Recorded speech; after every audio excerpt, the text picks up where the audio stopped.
The AT-2 is a British Tier 5 heavily armored tank destroyer. It's slow, only going in at a top speed of 20 kilometers per hour.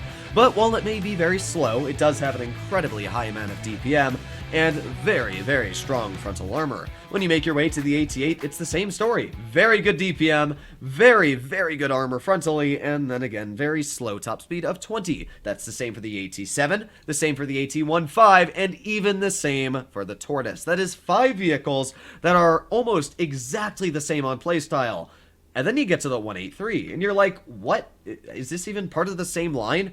I would have said you were joking if Wargaming said this was the tier 10 of a new line coming into the game, like the ATs, because it literally resembles nothing of the Tortoise, AT-15, even the AT-7. Like, what? I would have been more confident that this comes after the KV-2 than an AT. But what's weird is that the FE2 and 7 Badger, what would most likely be the tank that should come after the Tortoise, is a collector. Maybe Wargaming realized many years later that it was a terrible mistake to put the 183 in replacement, but we're going to be talking about that in today's video. As you probably read by the title, should the 183 be removed from World of Tanks Blitz? There's probably going to be a big debate in the comment section. A lot of you are going to say yes, and a lot of you are going to say no. Now, personally, I believe that this tank should have never been brought into the game in the first place, but now that it's here, I don't really know what to say, because it's incredibly fun. This battle you're going to watch here on Normandy, I was able to do a ridiculous amount of damage, and I'm going to be honest, I am on 0 sleep. I've been up for the past 40 hours, I have no mental capacity to run any tank that requires a brain cell, but I drove the 183 like an absolute ape, and yet I was able to deal, well, you're going to see how much damage I was able to deal by the end of this battle, which is kind of stupid when you see just how little effort I put into this battle. Like, sure, I needed the pen a Hess shell or two, but for the most part, I really didn't do anything out of the ordinary. It's just that when you have 326 millimeters of AP pen, enough to butter through really any heavy tank frontally, and then Hesh that can ruin any other vehicle, it's pretty insane. But I do think the 183 should never have existed. If I could rewind the dial back on time, I would 100% put the Badger in replacement for the 183, because I cannot tell you how many battles a 40%er that's not good at the game is sitting in one of the most weird and obscure spots on the planet, and I poke around a corner and bam, 183 completely ruins my day. Yesterday's live stream, somebody donated for me to run a TVP 5051. I'm on medium side of Canal. I try to rush a Sheridan, and a 183 full health ammo racks me. It was kind of a sad moment, but that's just what the 183 can do. And because of that, I don't really think that it should exist in the game. A vehicle that a bad player can run that has the potential of ruining a good player's day, even when they don't make a mistake, is something I don't love. I mean, I literally just fired an AP shell into that IS-7, and what was a full health heavy is now down 1,000 hit points. Was it that guy's fault for poking that? Well, yeah, actually in that scenario I was spotted, so I don't know why he poked it, but yeah, he got punished. One of the things I do like about the 183 is I always say it punishes stupidity, but like, what was the IS-7 supposed to do there? I just poked him and kill him. We're at 1,800 damage already, just because of 2 shells into an IS-7. And then we've got a 50 TP, and well, you're never gonna guess what I'm gonna do. I'm gonna aim at his vehicle. Now, I really, really wanted to penetrate a Hess shell here, but I didn't want to take the risk. I was trying to aim at his lower plate, but nah, we'll just fire an AP shell, and I mean, we're already at 2,700 damage, so who cares? 3 shots and we're almost at 3k. That's more than the average person will ever dream of averaging in tier 10 as it is. So let's continue racking up those damage numbers in this battle. What do we have up against us? E100, T100LT, we've got an FE2 and 5B 183, and a Jagdpanzer E100. Now, the enemy E100 is dog crap, I'll be honest. He's camping at the back of the map, and he's literally helping his team nothing. But hey, I figured I might as well shoot him, so there you go, 970 hit points, and that's 4,000 damage. I mean, this thing just easily racks up damage. But not every battle's like this. Most of the games you play in a 183, you get detected and you die. That's what I see every 40-50%er do. This is the most played tank in tier 10, with 23,000 players every month playing in it. And sure, there are moments like this when I can take 1,400 hit points off of a Jagdpanzer. But for the average player, that's a 40%er to 50%er driving this vehicle, they basically say, ah yes, I'm going to die, but I'm going to ruin somebody else's day in the process. And what I respond with that is, why? what's the point? If you're gonna play the 183, why don't you just play like a Jagdpanzer, or at least a tank you can do something in? But hey, look, there's an E100, and sure, that's a pretty steep angle, but not for this tank. I've got 320 millimeters of AP pen.